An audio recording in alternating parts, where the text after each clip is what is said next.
Kisah tertahannya matahari bagi Nabiullah Yusya. Para panglima berusaha mengumpulkan bala tentara sebanyak yang mereka mampu untuk menghadapi musuh. Mereka mengira bahwa salah satu sebab kemenangan di medan perang adalah kuantitas. Lain halnya dengan Nabiullah Yusya. Allah membuka tanah suci lewat tangannya untuk Bani Israel setelah Musa alaihi salam. Yusya tidak mementingkan jumlah besar dalam menghadapi musuh. Dia lebih memperhatikan kualitas pasukan perangnya. Oleh karena itu, dia menyortir bala tentaranya dari prajurit-prajurit yang hati mereka tertambat dengan urusan dunia yang telah memenjarakan hati mereka. Rasulullah menyampaikan kepada kita bahwa Yusya berperang dengan bala tentara tersebut untuk melawan penduduk sebuah kota. Dia khawatir malam tiba sebelum kemenangan diraih di tangan. Dia pun memohon kepada Allah supaya menahan matahari, maka dia menahannya sampai kemenangan terwujud.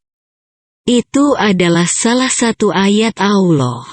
Allah juga menunjukkan ayatnya yang lain. Melalui tangannya manakala terungkap orang-orang yang menggelapkan harta rampasan perang dan Allah memurkai mereka. Rasulullah menyampaikan kepada kita bahwa salah seorang Nabiullah berperang untuk membuka sebuah desa. Nabi ini adalah Yusya bin Nun, salah seorang nabi Bani Israel. Dia ini telah menyertai Musa dalam hidupnya. Dia menemani Musa dalam perjalanannya kepada Khidir sebagaimana telah dijelaskan dalam kisah Musa dan Khidir. Allah memberinya wahyu setelah Musa wafat dan Musa mengangkatnya sebagai penerusnya di Bani Israel. Dialah pemimpin yang berkat jasanya tanah suci bisa direbut kembali. Nabiullah Yusya, pada saat persiapannya menuju kota yang hendak ditaklukkan, dia berusaha supaya pasukannya menjadi pasukan yang kuat dan tangguh. Oleh karenanya, dia menyortir prajurit-prajurit yang bisa menjadi biang kekalahan, karena hati mereka lebih disibukkan oleh perkara dunia yang membelenggu hati dan pikiran mereka. Yusya mengeluarkan 3 kelompok prajurit yang itu tidak diizinkan untuk pergi berperang. Kelompok pertama adalah orang yang telah berakad nikah tetapi belum menyentuh istrinya. Kelompok ini tidak diragukan pastilah sangat tergantung hatinya dengan istrinya, lebih-lebih jika dia masih muda. Kelompok kedua adalah orang yang sibuk membangun rumah dan belum menyelesaikan bangunannya. Kelompok ketiga adalah orang yang membeli unta atau domba bunting sementara dia menantikan kelahirannya. Prinsip yang dipegang oleh Nabi ini menunjukkan bahwa dia adalah panglima yang unggul, pemilik taktik jitu dalam memimpin dan menyiapkan bala tentara sehingga kemenangan bisa diwujudkan. Prajurit tidak menang dengan jumlah besarnya, akan tetapi dengan kualitas. Ini lebih penting daripada jumlah dan kuantitas.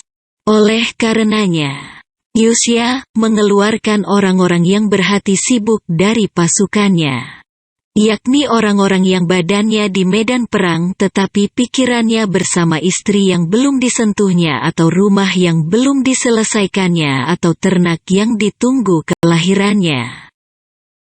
Apa yang dilakukan oleh Yusya ini mirip dengan apa yang dilakukan oleh Talut ketika melarang pasukannya untuk minum dari sungai kecuali orang yang menciduk air dengan tangannya. Saat itu sedikit dari mereka yang minum. Talut telah membersihkan pasukannya dari unsur-unsur pelemah yang menjadi titik kekalahan. Allah telah menyampaikan kepada Rasul-Nya bahwa mundurnya orang-orang munafik di perang Uhud mengandung kebaikan bagi orang-orang mukmin. Jika mereka berangkat bersama-sama kamu, Niscaya mereka tidak menambah kamu selain dari kerusakan belaka, dan tentu mereka akan bergegas-gegas maju ke muka di celah-celah barisanmu untuk mengadakan kekacauan di antaramu. At-Taubah 47. Dengan pasukannya Yosya berangkat ke kota yang hendak ditaklukkannya. Dia mendekati kota itu pada waktu Asyar di hari yang sama. Ini berarti kesempatan untuk membuka kota itu tidaklah banyak. Karena berperang di malam hari tidaklah mudah dan bisa jadi hari itu adalah hari Jumat.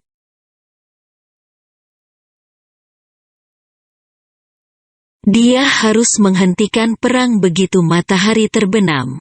Karena itu berarti tiba pada hari Sabtu telah tiba dan perang di hari Sabtu hukumnya haram bagi Bani Israel. Maka dia harus mundur dari kota itu sebelum merebutnya, dan ini berarti memberi peluang kepada penduduk kota untuk memperkuat pasukannya, memperbaiki benteng-bentengnya dan menambah kekuatan senjatanya. Yosya menghadap matahari dan berkata kepadanya, "Kamu diperintahkan, aku juga diperintahkan." Kemudian Yosya berdoa kepada Allah, "Ya Allah, tahanlah ia untuk kami." Allah mengabulkan permintaannya dan menunda terbenamnya matahari hingga kemenangannya diwujudkan. Iman Yosya begitu besar. Dia yakin kodrat Allah di atas segala sesuatu. Dia mampu memanjangkan siang sehingga kemenangan bisa diraih sebelum terbenamnya matahari. Urusan seperti ini tidak sulit bagi Allah. Dan kita mengetahui pada hari ini bahwa siang dan malam terjadi karena berputarnya bumi mengelilingi dirinya. Dan sepertinya, ilmu yang sebenarnya berada di sisi Allah. Perputaran bumi berjalan lambat dengan kodrat Allah hingga kemenangan terwujudkan. Allah tidak menghalalkan harta rampasan perang bagi umat manapun sebelum kita. Harta rampasan perang dikumpulkan.